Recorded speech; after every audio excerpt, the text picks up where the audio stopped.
We said the fast, yesterday there was a power shortage, so as a result, the class was cut a little bit short, but here we go. So the Rebbe said that the four fasts that the rabbis made up, the four fasts the rabbis made, is the most severe of them is Tisha B'Av. It's one full day, and it's similar to Yom Kippur. That's what we got up to last time.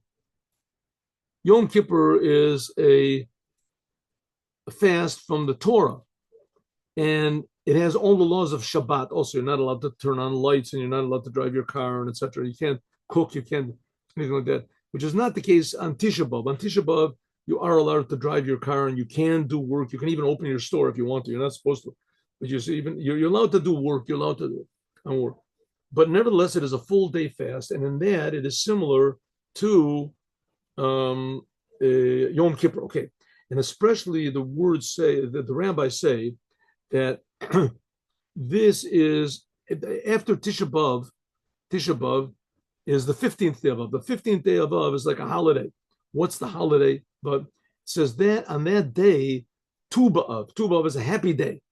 It says in it fixed up all the things that happened on Tisha B'Av. It's the day that they stopped dying in the desert. Kasher Tama Gezerah, that they stopped dying in the desert, and that was on Tisha B'Av. Okay, this is similar to Yom Kippur. And there were no happier days to the Jewish people than Tisha B'Av, and then the 15th day of Av and Yom Kippur. Okay, what's going on over here? The Jewish people, when they got out of Egypt, they were supposed to go into Israel almost immediately after they received the Torah. They received the Torah. They were supposed to go into Israel almost immediately after they received the Torah, but they didn't. They didn't. But the first tablets were broken and etc. And then finally, it was about almost a year later. So God said, okay, now you're going to go into the land of Israel. So the Jewish people said, oh, that's really a good idea. Let's send in some scouts to scout the place out. So they sent out scouts, and the scouts came back and they said, we can't go into Israel. And everybody said, wow, you're right. You're right. Why can't we go in? He said, because there's big giants over there and the place it's just scary.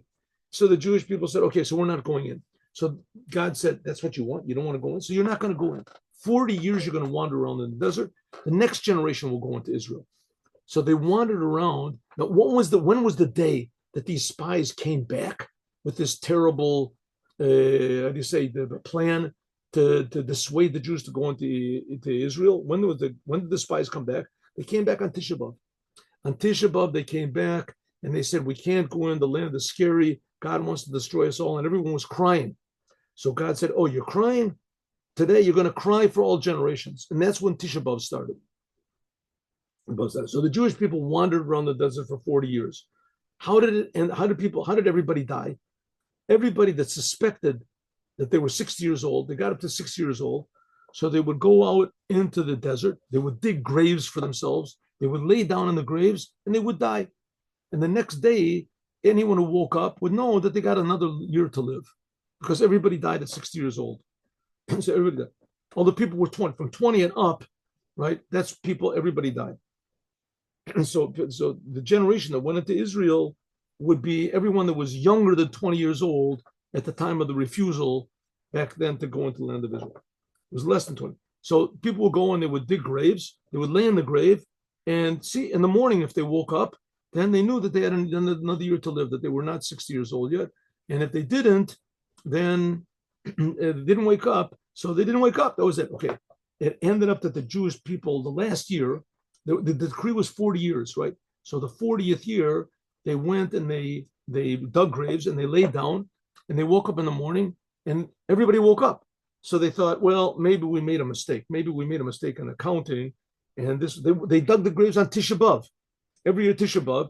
So, well, maybe it wasn't Tisha B'Av. Maybe it was. So then let's start the next morning. So, well, maybe we made a mistake on Tisha B'Av, and maybe now we made another mistake. In any case, after 5 days of this, they realized it was no mistake. That's it. People are not dying anymore. That was the 15th of Av. On the 15th day of Av, everyone realized that for sure that the decree of wandering in the desert until everybody died, the decree had been fulfilled. 15th day of Av. 15th day of Av. So therefore, it says that Tisha B'Av. It says there's a Mishnah.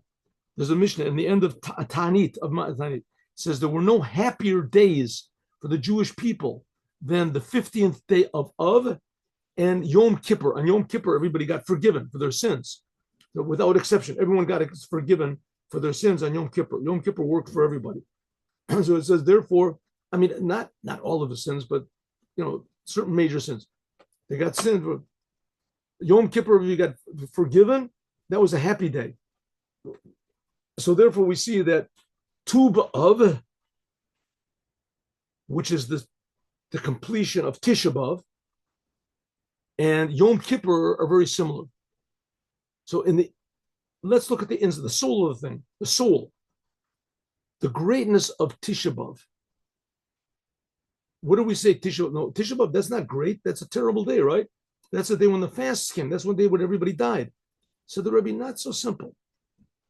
Tu B'Av just revealed what Tisha B'Av is, right? Tisha B'Av is the day that everybody died in the desert. But on Tu B'Av, the last year they were in the desert. On Tu B'Av is 6 days later. Tu B'Av, it revealed that Tisha B'Av really is not a bad thing. Tisha B'Av happens, and that's why it says that Tisha B'Av is the time when the Moshiach was born. Shebizman HaGalut, that in the time of exile, the birth of the Moshiach is concealed. But this is revealed when is the good aspect of Tisha B'Av, namely that Moshiach was born. When is that revealed? Like everything that was bad on Tisha B'Av is revealed to be good when 6 days later on Tu B'Av. It says in the Mishnah, there's no happier days for the Jewish people than 15th day of Av. The 15th day of Av was happy. It revealed the good, which is in Tisha B'Av. And Yom Kippur is a happy day because it revealed the good, which is inside of every Jew. That's why God forgives everybody. On the 15th day of Av, the moon is full. The Jewish people are compared to the moon. This is made an elevation and a completion of the moon. The moon is Malchut, the lowest aspect of God in the world. That's the Jewish people. And that is personified by King David. King David, he is like the moon. There's a mimer in Derech Mitzvotecha. It's a book written by the third Rebbe of Chabad, that the king of Israel is the lowest person in Israel. The lowest person. What do you mean it's the lowest? A king is the connector between God and the people. A king has absolutely nothing of his own. Everything he has is only from God. He's just like a vessel to bring godliness. As a result, he has nothing of his own. He's the poorest person of all. That's the aspect of Malchut. That's going to be the main thing of Moshiach. He's going to be humble. He's going to reveal what pure godliness is in this physical world. That's what we say in Kiddush Levana. In Kiddush Levana, we say, David Melech Yisrael Chai V'Kayom. King David lives forever. La'achar Gadol Yerida, after this tremendous descent and the concealment, which there was in the 9th day of Av, just like the moon becomes concealed, the 9th day of Av, godliness is concealed. Then it says that the only reason, though, that the destruction of the temple was in order that the Mashiach should come in the month of Av, which is the zodiac of a lion, Leo, and he'll build the holy temple, which is also compared to a lion. And the Mashiach is also going to be compared, right? He's going to represent God, who's compared to a lion. Something like this is on Shabbat of Tisha B'Av. When we find a revelation, the only good in the level of the birth of the Mashiach is Tisha B'Av. The Rebbe is speaking about in his year, 1991, when Tisha B'Av fell on Shabbat. By us, Tisha B'Av falls immediately after Shabbat. So we can apply these same principles that the Rebbe is talking about. Therefore, there was no better, happier days to the Jewish people than the 15th day of Av. Why? Because of the greatness of the elevation of the 15th day of Av. The moon is full, showing that God forgave the Jewish people in the desert. They remained alive. and it's showing that God is forgiving us for all the things that we did to destroy the temple. God's going to bring Moshiach that is going to build the temple. As then it will shine the revelation in the future without any stopping, which is attached to the building of the holy temple. Now, a normal person can ask, what do I care about this? I mean, the fact of the matter is good. The Rebbe is talking about this, is very wonderful. But, I mean, we're still in terrible exile. When we finish learning about this, it's hard to figure out what exactly the Rebbe is talking about. Right? Because if you talk about, let's say, how to, lose weight, something like that, so you do something, you lose weight. And here the Rebbe is talking about how to bring Mashiach, and we've been talking about it for the last 2,000 years. And we see that it's not exactly in the streets, not in front of our eyes. What are we talking about? So the answer to this is that one of the reasons it's not in front of our eyes is because of our eyes. We've gotten used to looking to see things that are usually visible. And we're not used to seeing things, or at least responding to things that we can't see.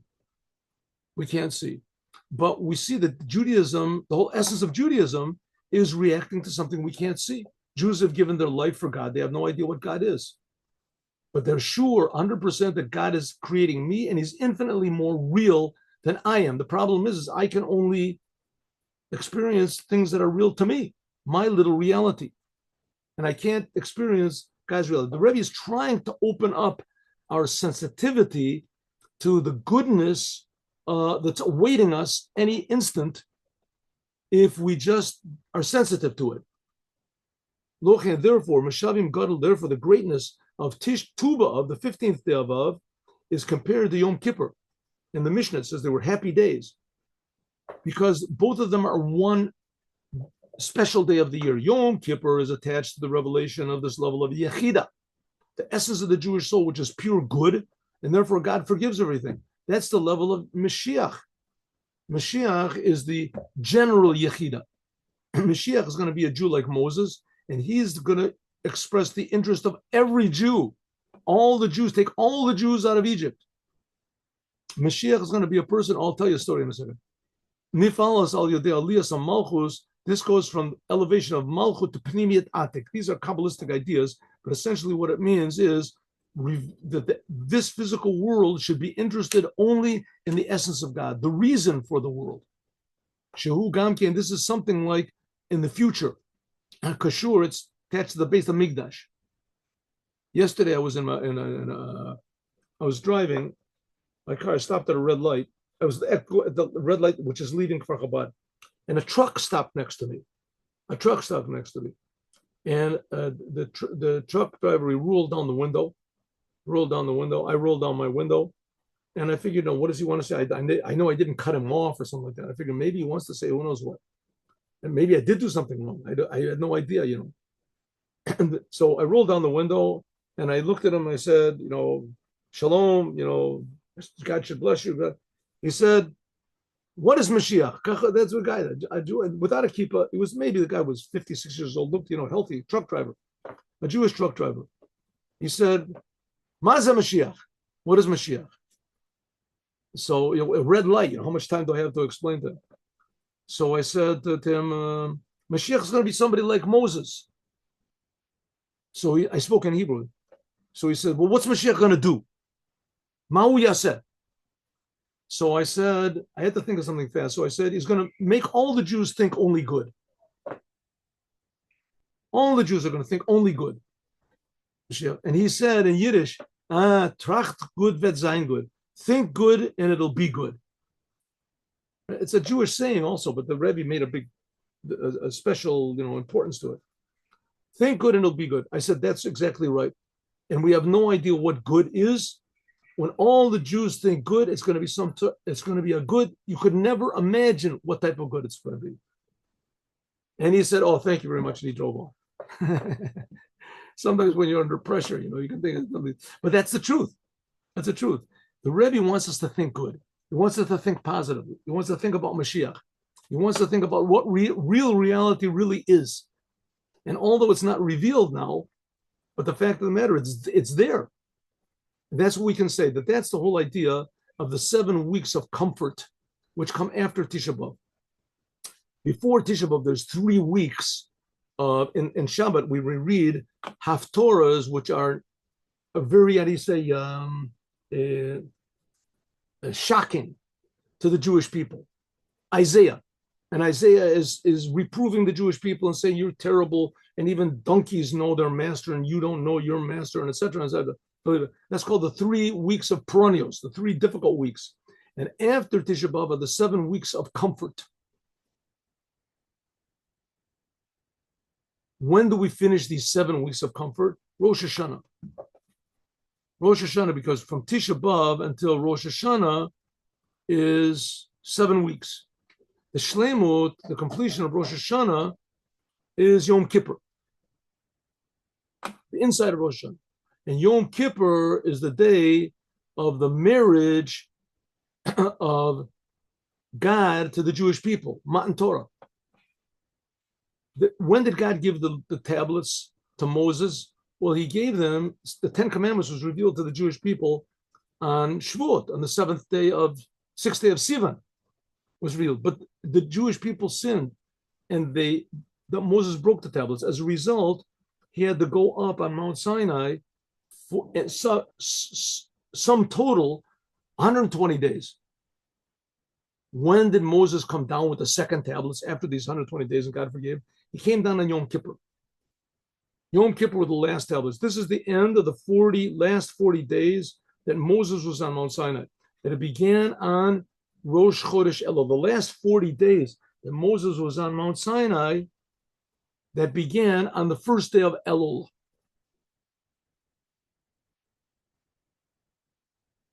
After the middle 40 days, so Moses went up on Mount Sinai 3 times for 40 days. First 40 days he went up and he came down, he broke the tablets at the end of the 40 days. Second 40 days, Moses went up and God forgave the Jewish people. And the third time he went up, that was on the first day of Elul, and he stood up there the 30 days of Elul until, and 10 days into Tishrei, that's Yom Kippur, and he came down on Yom Kippur. From the 17th day of Tammuz, when Moses broke the tablets, until Rosh Chodesh Elul, that's the middle 40 days. This includes also Tisha B'Av, and it also includes Tu B'Av. According to what we said before, that on the Shabbat, Tisha B'Av is revealed the inner good when Tisha B'Av falls on Shabbat. So that reveals the inner good, which is in Tisha B'Av, which is the day that Moshiach was born. And this is something like these days being transformed to joy and happiness in the future redemption. So it comes out that on the 9th day of itself, this is something like the revelation of Yom Kippur. Yom Kippur was when we got the second tablets and God forgave us. So Tisha B'Av, this whole thing is concealed. It's revealed on the 15th day of Av. But Tisha B'Av is the day that Moshiach was born. When was it revealed later? The same thing as Yom Kippur. God told Moses to break the tablets on the 17th day of Tammuz, and Yom Kippur was when the second tablets were given. It was revealed the good inside of it. Just the time of exile, all of this is concealed. Tisha B'Av, when Tisha B'Av falls on the weekdays, like it does in this year, so the good which is in Tisha B'Av, Mashiach, is concealed. Okay, so summary, what we just finished learning. Tisha B'Av contains Mashiach. And although we do not see it, and Tisha B'Av is a terrible day, and it's a full day fast, but inside of it is concealed Mashiach. And this is revealed when Tisha B'Av falls on Shabbat, which that's what it was in 1991. It fell on Shabbat. By us, it falls the day after Shabbat, but still what's hidden there is still there. The essence of Mashiach. Therefore, Tisha B'Av is compared to Yom Kippur. It says that Tisha B'Av is one full day. Yom Kippur is one full day. Yom Kippur revealed the second tablets, revealed the tablets, and Tu B'Av, 6 days after Tisha B'Av, is revealed the good, the happiness of Yom Kippur, forgiveness of all the Jews, and also the Mashiach, which is revealed, which is concealed in Tisha B'Av. Okay, all this, according to this, according to all these connections we had of Tisha B'Av with Yom Kippur, we can say that what it says regarding to Yom Kippur, that anyone who eats and drinks on the ninth day, it is considered as though he fasted for 2 days. We learned that before. So something like this is also this year when the Rebbe was speaking, the Tisha B'Av fell on Shabbat, is also the same thing, that they are eating and drinking. It's also the same thing by us, but not in the same way. We're eating and drinking the day before the fast. Then we eat and drink on the ninth day. That's what we're doing, the ninth day of Av. And this is because of the mitzvah that we have to honor the Shabbat and get pleasure on Shabbos. And even more, we're supposed to even add on. This is something like the eating and the drinking on the ninth day of Tishrei, Tishrei, the day before Yom Kippur. It has to be like 2 days, supposed to. So the ninth day, the day before Yom Kippur, the eating is considered to be like fasting. The same thing is by us. The ninth day, the day before the fast, even more. When the Rebbe was speaking, when it fell on Shabbat, but when we're eating on the ninth day, by means of this, it elevates Malav. The Torah gives you the credit. The Torah itself gives you the credit as though you fasted for 2 days. This is an elevation as though you fasted on the 9th and the 10th. So we have something like that, right? We have to eat on the 9th. It's a mitzvah to eat on the 9th. It's a Shabbat. And that prepares us for the 10th day. That the fast is something like the world to come. Ein bo lo achila. And that's why this says Yom Kippur and also Tisha B'Av is like the world to come, the raising of the dead, where there won't be any eating and there won't be any drinking, etc. The body will be higher than the soul. 2 days of holiness.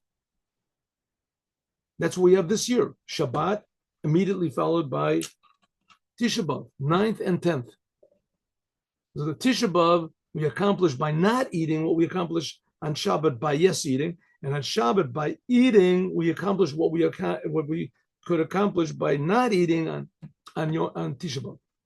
Even more, since even though this is the language of the Maimonides, right, who was a very cut and dry legal expert, he said we must wait every day. The Moshiach should come on that day.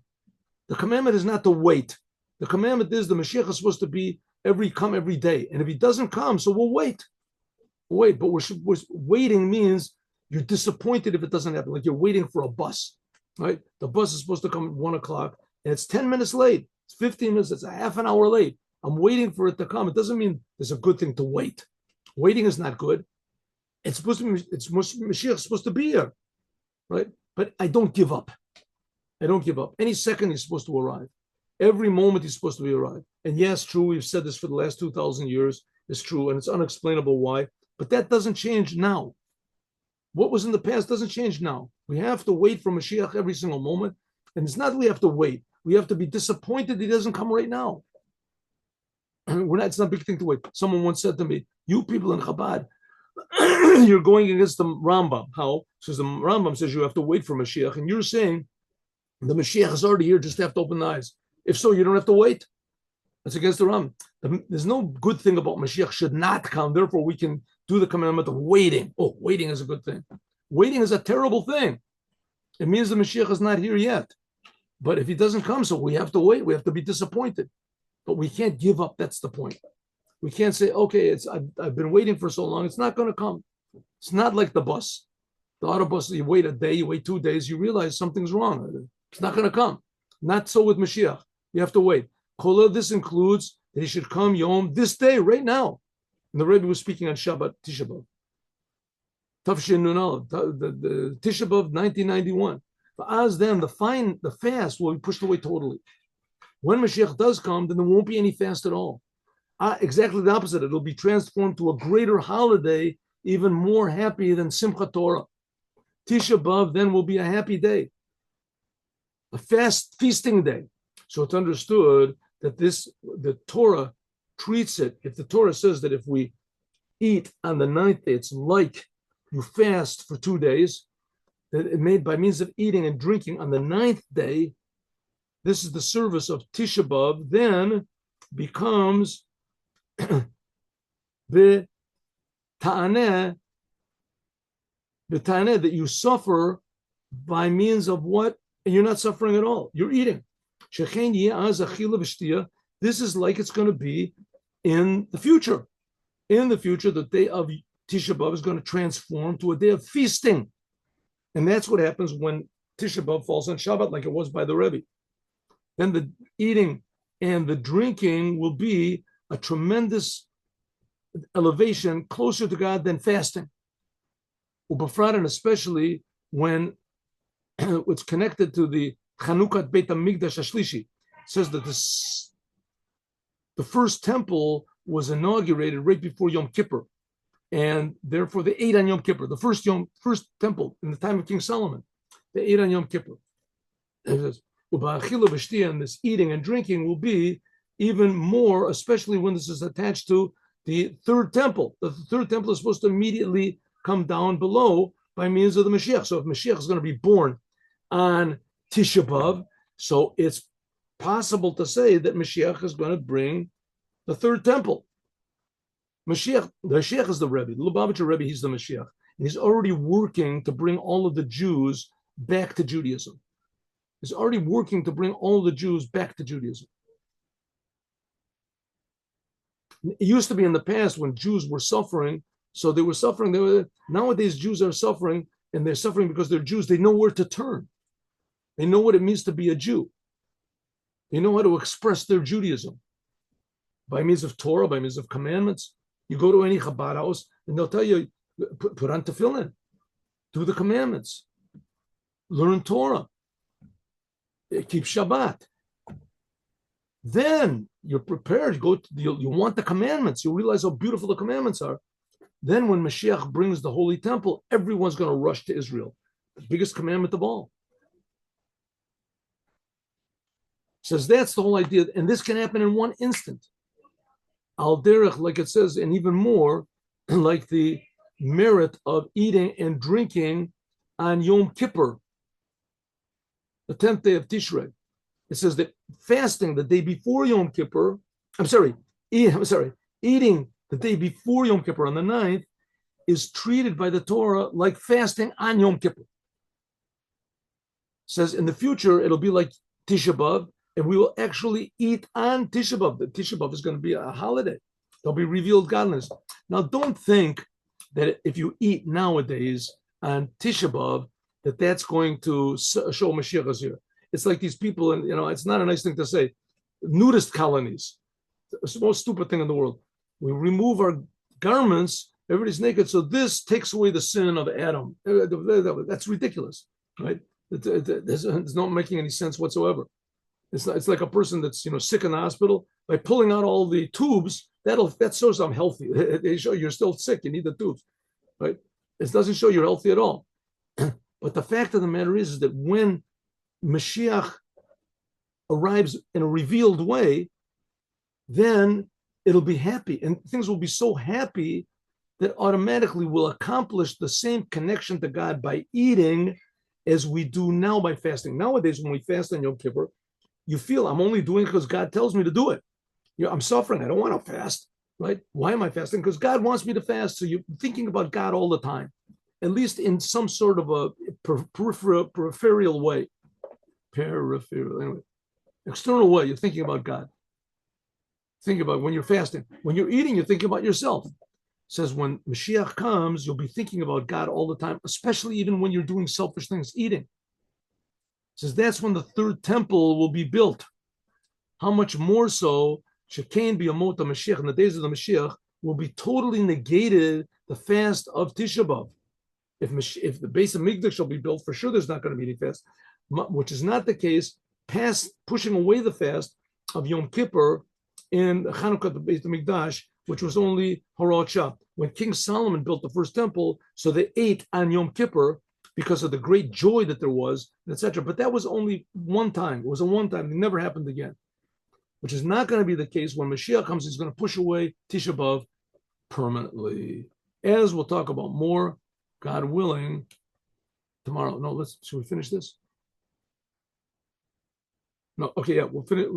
As we're going to talk about more, God willing, tomorrow. Good.